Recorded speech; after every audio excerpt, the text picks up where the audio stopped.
So here I am, surrounded by bits of three-phase motor. I'll do a little flyby for you. Or maybe I've already put that in the edit, either way.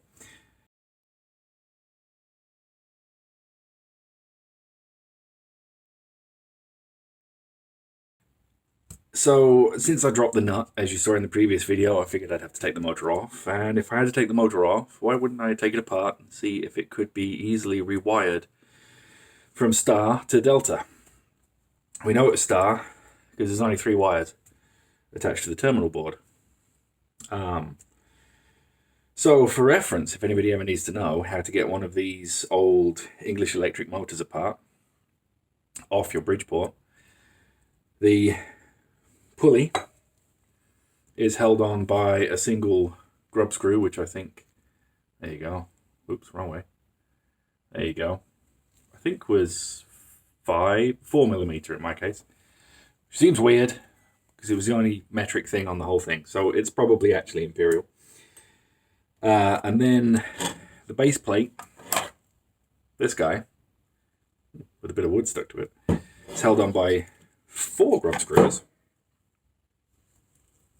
which locate into the dimples on the open end of the motor casing. So that comes off pretty easy. They pretty much just pulled off. The pulley pulled off, the base plate knocked off with a rubber mallet. You need to take the 4, I know there's only 3, the 4th one's over there. The 4 studs out to split the casing. Now I found that my rotor, this guy, was essentially captive in the end plate.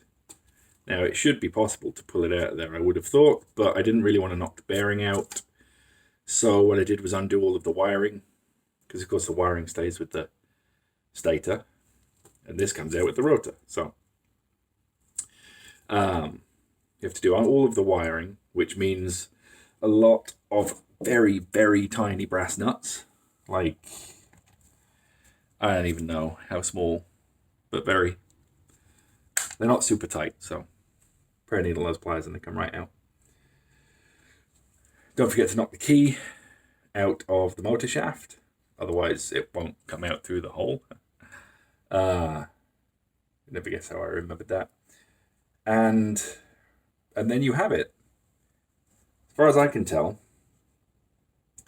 this stator housing is all one thing. I kind of expected that the stator would push out of the housing, but I don't see a join. It literally just looks like it is epoxy potted into the housing and then wound, which is unusual as far as I know, but I'm not a motor winder, so I don't know. The downside of that means that the star point, the third point of the star, the middle one, where all 3 windings connect together, is either up here someplace, taped to the windings,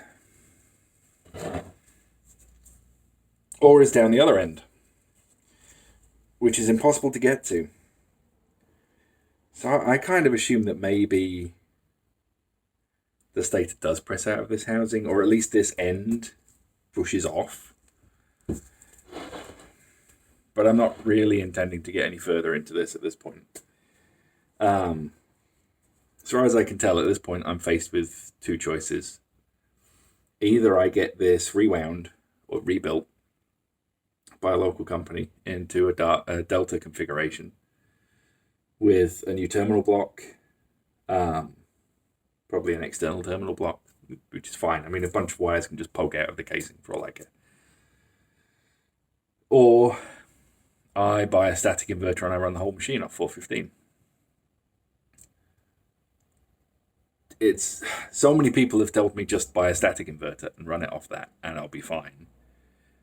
And then you read, say, the model engineering forums, and so many people say they're really finicky on static inverters. Some people have had 0 success running them off static inverters. Yeah, it's a problem. And finding a second-hand motor for a Bridgeport seems to be impossible. If you do find them, they're not second-hand, they're new. They're £700 to £1,000, which is, twice what I paid for the whole mill. I don't see a point in spending £1,000 on a new motor if this motor works and I could just run it off a £400 static inverter. Or find some other motor and make an adapter plate. I mean, this is a fairly simple mount. It's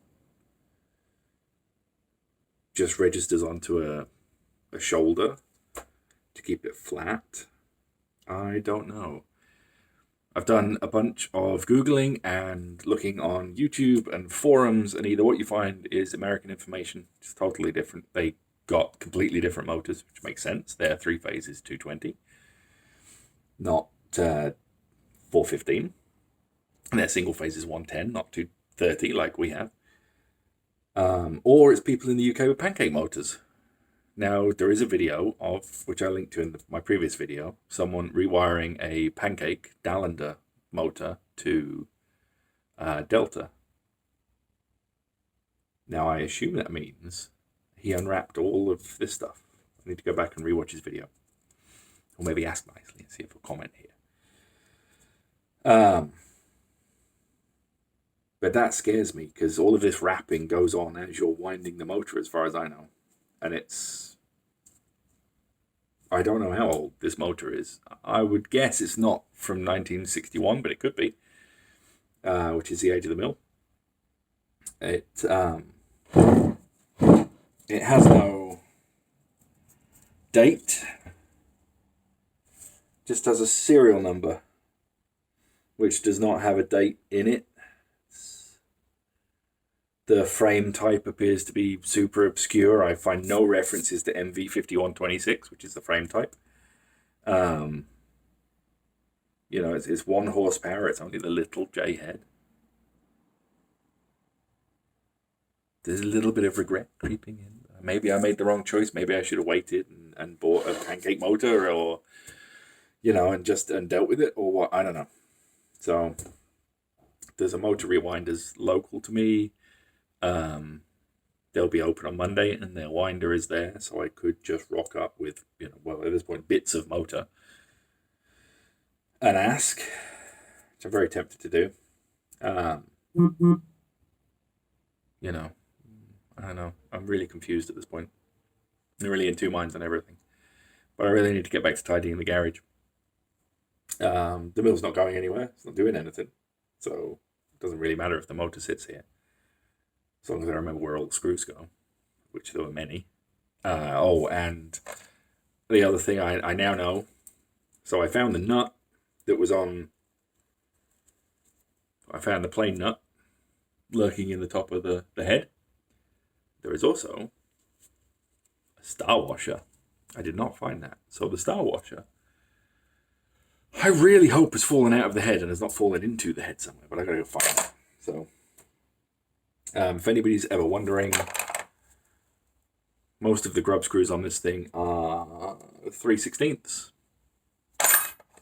These end nuts are some obscure size that did not appear to be anything. They're not quite 5/16. They're slightly bigger than 5/16. They're not metric. I mean, Whitworth, maybe? I'm not actually sure. I don't think I've seen a Whitworth bolt in a very long time. So, but yeah, they're a really obscure size. They're not 5/16. They're not 3/8. They're too small for that. They're not metric. There's an adjustable spanner around here somewhere. I'll tell you what they are in millimeters. Maybe someone can tell me in the comments what apparently an 8 1/4 millimeter nut is. So they're too big for an 8, they're too small for a 9, they're just an obscure size. Hence my tiny adjustable came into play. Look at it, teeny tiny. They're not tight, fortunately. So yeah, confused. I mean, if I am going to get the motor rewound, I'll get it rebuilt, have new bearings and everything put into it, because they're pretty crusty and not I don't know. The inside one's smooth. The outside one's end one, not completely smooth. Anyway, that's it. That's 10 minutes of me waffling about a motor and what the hell I'm going to do with it. So if anybody has any ideas, please do tell me. All of the one person that might watch this video. That's all for now. I'm going to get back to tidying the garage, which is very dull. You don't want to see that. If and when I put this back together, I'll maybe shoot a video of how it goes together. Now that I know how it comes apart, you don't have to watch me scratching my head, running up to the other house to get tools that aren't down here, and stabbing myself in the finger with some swarf. It was fun. Yeah, that's all for now. See you next time. Like and subscribe, yada yada yada. Thanks for watching.